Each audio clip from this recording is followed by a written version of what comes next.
अरे ज़मीन पर बैठ के क्यों आसमान देखता है? अपने पंखों को खोल। ये ज़माना सिर्फ और सिर्फ उड़ान देखता है।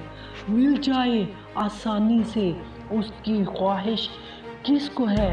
जिद तो उसकी है जो मुकद्दर में लिखा ही नहीं।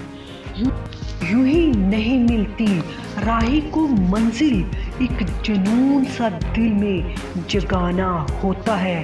पूछा चिड़िया से कैसे बना आशियाना, तो बोली भरनी पड़ती है उड़ान बार बार, तिनका तिनका उठाना पड़ता है। सीढ़ियाँ उनको मुबारक जिन्हें छत तक जाना है।